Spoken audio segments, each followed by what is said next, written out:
મિત્રો, એક નાના પણ સુંદર ગામમાં 8 બાળકોનો એક પરિવાર રહેતો હતો. 7 ભાઈઓ અને તેમની વચ્ચે એક માત્ર નાનકડી બહેન, જેનું નામ કોમલ હતું. 7 ભાઈઓ કોમલને પોતાની આંખોનો તારો માનતા. કોમલ સૌથી નાની હતી, એટલે બધા ભાઈઓ તેને ખૂબ લાડ લડાવતા. કોઈ પણ મુશ્કેલી આવે, કોમલના 7 ભાઈઓ ઢાલ બનીને ઊભા રહી જતા. સમય વીતતો ગયો. 7 ભાઈઓ મહેનત કરીને મોટા થયા અને પોતાના કામ ધંધામાં લાગી ગયા. કોઈ ખેતી કરતું, કોઈ શહેરમાં નાનો વેપાર કરતું. બધા વ્યસ્ત થઈ ગયા, પણ કોમલના માટે તેમનો પ્રેમ ક્યારેય ઓછો ન થયો. કોમલના લગ્નની વાત આવી ત્યારે બધા ભાઈઓ એક સાથે ઊભા રહ્યા. કોઈએ પોતાની બચતમાંથી પૈસા કાઢ્યા, તો કોઈએ દાગીના બનાવડાવ્યા. તેમણે પોતાની બહેનને એક રાજકુમારીની જેમ સાસરે વળાવી. કોમલ સાસરે ગઈ પછી ભાઈઓને ઘર સૂનું લાગતું હતું. દર રક્ષાબંધને કોમલ પોતાના ભાઈઓને રાખડી બાંધવા આવતી, ત્યારે આખું ઘર ખુશીથી ઝૂમી ઉઠતું. ભાઈઓ પણ કોમલને ખાલી હાથે પાછી ન જવા દેતા.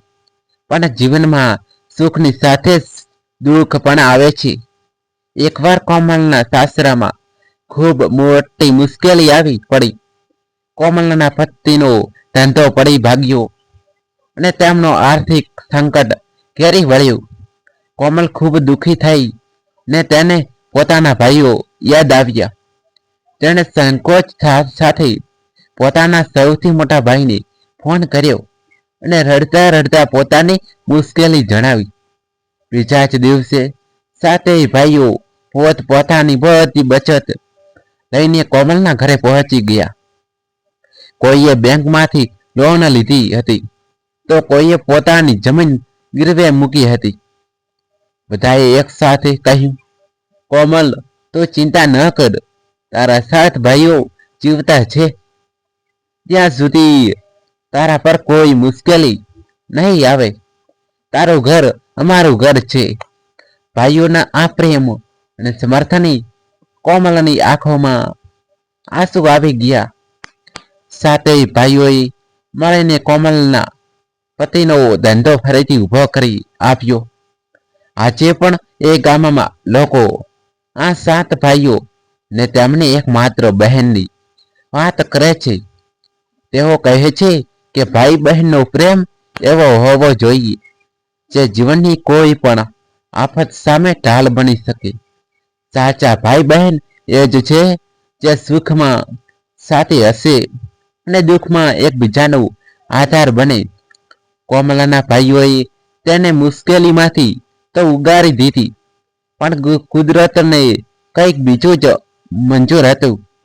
7 ભાઈઓમાંથી સૌથી નાનો ભાઈ, જે કોમલની સૌથી નજીક હતો, તે એક અકસ્માતમાં ગંભીર રીતે ઘાયલ થયો. આખા પરિવાર પર જાણી આપ તૂટી પડ્યું. હોસ્પિટલનો ખર્ચ એટલો મોટો હતો કે 7 ભાઈઓની આખી જિંદગીની કમાણી પણ ઓછી પડે તેમ હતી. બધા ભાઈઓ ચિંતામાં ડૂબી ગયા. જે ભાઈઓએ પોતાની બહેન માટે બધું નયો છાવર કર્યું હતું, આજે તેઓ પોતે લાચાર હતા. આ વાતની જાણ જ્યારે સાસરે રહેલી કોમલને થઈ, ત્યારે તે એક અક્ષરનો પણ વિચાર કર્યા વગર પિયર દોડી આવી. તેણે જોયું કે તેના ભાઈઓ નિરાશ થઈને બેઠા હતા.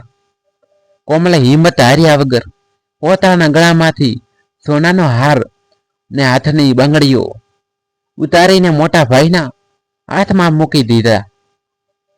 આ એ જ દાગીના હતા જે 7 ભાઈઓએ તેને લગ્નમાં ભેટ આપ્યા હતા. ભાઈઓએ રડતા રડતા ના પાડી, બહેન, આ તારું સ્ત્રી ધન છે, અમે આ ન લઈ શકીએ. ત્યારે કોમલે ગર્વથી કહ્યું, ભાઈ, તમે જ્યારે મારા માટે તમારી જમીન ગીરવે મૂકી શકતા હો, તો શું હું મારા ભાઈના જીવ માટે આટલું ન કરી શકું? આ દાગીના તો ફરી બની જશે, પણ જો મારો ભાઈ જતો રહ્યો તો આ બહેન કોને રાખડી બાંધશે? કોમલાના આ શબ્દોએ સાતે ભાઈઓને હિંમત આપી. કોમલે માત્ર દાદીના જ નહીં પણ દિવસ રાત હોસ્પિટલમાં રહીને નાના નાના ભાઈની સેવા કરી.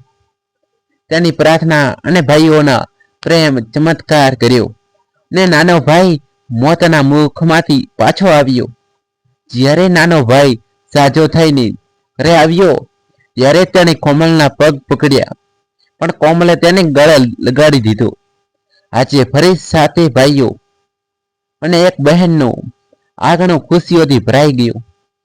હા તો લોકો કહેવા લાગ્યા કે નસીબદાર છે એ ભાઈઓ જેમને આવી બહેન મળે છે, અને નસીબદાર છે એ બહેન જેને આવા સાત રક્ષકો મળ્યા છે. સમયના વહેણ સાથે ભાઈઓ અને બહેન કોમલ વે વૃદ્ધાવસ્થા તરફ ડગ મારી રહ્યા હતા. ભાઈઓના સંતાનોમાં મોટા થઈ ગયા હતા અને પરિવાર ઘણો મોટો થઈ ગયો હતો. પણ જેમ જેમ સંપત્તિ વધી તેમ તેમ નવી પેઢીમાં ક્યાંય ને ક્યાંય અણબાનવા દેખાવા લાગ્યું હતું. ભાઈઓના દીકરાઓ જમીન અને મિલકતના ભાગલા માટે ઝઘડવા લાગ્યા હતા. એક દિવસ સાતે ભાઈઓએ નક્કી કર્યો કે હવે ઝઘડા મટાડવા માટે મિલકત વેચી દીધી જોઈએ, પણ પિતાની જૂની હવેલી કોને મળે એ વાત પર વિવાદ વધ્યો. મામલો પંચાયત સુધી પહોંચવાનો હતો. ત્યારે જ કોમલને આ સમાચાર મળ્યા. તે તરત જ પિયર આવી પહોંચી. કોમલે બધા ભાઈઓ અને તેમના દીકરાઓને ભેગા કર્યા.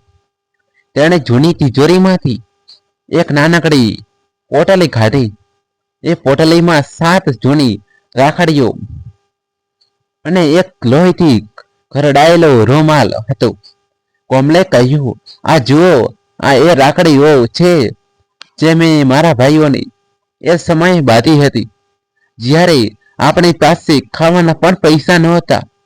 અને આ રૂમાલ એ દિવસનો છે જ્યારે નાના ભાઈને બચાવવા માટે મેં લોહીનું પાણી કર્યું હતું. કોમલે રડતા રડતા કહ્યું, જો તમને જમીન અને હવેલી વહાલી હોય તો એના ભાગ પાડી લો, પણ યાદ રાખજો કે આ 7 ભાઈઓની એકાંત જ મારી અસલી મિલકત હતી. જો તમે વિખારી રહી છો તો આ બહેન કોના ઘરે આવશે? કોમલાના શબ્દો સાંભળીને સાતે ભાઈઓના દીકરાઓની નીચી નજર થઈ ગઈ. તેમને પોતાની ભૂલ સમજાઈ ગઈ. જે કાકા બાપાના ભાઈઓ લડતા હતા તેમણે એકબીજાને ગળે લગાડી દીધા. મિલકતના ભાગલા પડ્યા, પણ હૃદયના નહીં. વડીલોએ નક્કી કર્યું કે હવેલીના પછલા કોચમાં ભાઈ બહેનનો જોરો બનાવવામાં આવે, જ્યાં દર વર્ષે આખો પરિવાર ભેગો થાય. આજે પણ એ ગામમાં આ પરિવારની એકાંતના ઉદાહરણો અપાય છે. લોકો કહે છે કે સંપત્તિ તો આવે ને જાય, પણ જે બહેનના 7 ભાઈઓ એક હોય તેનું નસીબ આખા ગામમાં સૌથી મોટું હોય છે. પરિવારમાં શાંતિ તો થઈ ગઈ હતી, પણ કોમલના મનમાં એક વાત લાંબી સમયથી ખટકી રહી હતી. તેને યાદ આવ્યું કે જ્યારે તેના પિતા મૃત્યુશય્યા પર હતા ત્યારે તેમણે કોમલના હાથમાં એક નાની ચાવી આપી હતી ને કહ્યું હતું, બેટા, આ ચાવી ત્યારે જ વાપરજે જ્યારે તારા સાથે ભાઈઓ એક થાય અને તને લાગે કે હવે તેમને કોઈ મોટી આફત ઘેરી વળી છે. વર્ષો વીતી ગયા હતા. અચાનક ગામમાં સરકારે એક નવો પ્રોજેક્ટ લાવવાનું નક્કી કર્યું, જેમાં ભાઈઓની ખેતીની જમીન જવાની ભીતિ હતી. જો જમીન જાય તો સાતે ભાઈઓ પાયમાલ થઈ જાય તેમ હતા. બધા ભાઈઓ ફરી ચિંતામાં ડૂબી ગયા. ત્યારે કોમલને પિતાની એ ચાવી યાદ આવી. તેણે સાતે ભાઈઓને બોલાવ્યા અને ખેતરના શેઢે પર આવેલા એક જૂના બડલા પાસે લઈ ગઈ. પિતાએ કહેવા સંકેત મુજબ ત્યાં જમીનમાં એક જૂનો પથ્થર હતો. ભાઈઓએ ભેગા મળીને એ પથ્થર હટાવ્યો તો નીચે એક લોખંડની પેટી મળી. પેટી ખોલી તો બધા સંતબંધ થઈ ગયા. પેટીમાં સોનું કે ચાંદી નહીં, પણ એક જૂનો દસ્તાવેજ અને પિતાનો પત્ર હતો. પત્રમાં લખ્યું હતું, મારા 7 દીકરાઓ અને એક દીકરી. આ જમીન આપણી પૂર્વજોની નથી, પણ મેં એક જમાનમાં એક નિસહાય વિધવા બહેનની મદદ કરી હતી અને તેણે આ જમીન મને ભેટમાં આપી હતી. આ દસ્તાવેજ મુજબ આ જમીન ક્યારેય સરકાર કે કોઈ વ્યક્તિ છીનવી નહીં શકે, કારણ કે આ ગૌચર અને સેવા માટે રક્ષિત છે. પણ સૌથી મોટું રહસ્ય તો હવે ખુલવાનું હતું. પત્રમાં આગળ લખ્યું હતું, કોમલ, તું આ 7 ભાઈઓની સગી બહેન નથી. તારા માતા પિતા દુષ્કાળમાં ગુજરી ગયા હતા અને તું રસ્તા પર મળી હતી. પણ મારા 7 દીકરાઓને એ તને જે પ્રેમ આપ્યો છે એ જોઈને મને લાગ્યું કે લોહીના સંબંધ કરતા પ્રેમનો સંબંધ ઘણો મોટો છે. કોમલના પગ નીચેથી જમીન સરકી ગઈ, પણ 7 ભાઈઓએ એક સાથે કોમલને ગળે લગાડી દીધી અને મોટા ભાઈઓએ કહ્યું, બહેન, તું ભલે ગમે ત્યાંથી આવી હોય, પણ તારા પગલાથી જ આ ઘરમાં લક્ષ્મી અને એકાંત આવી છે.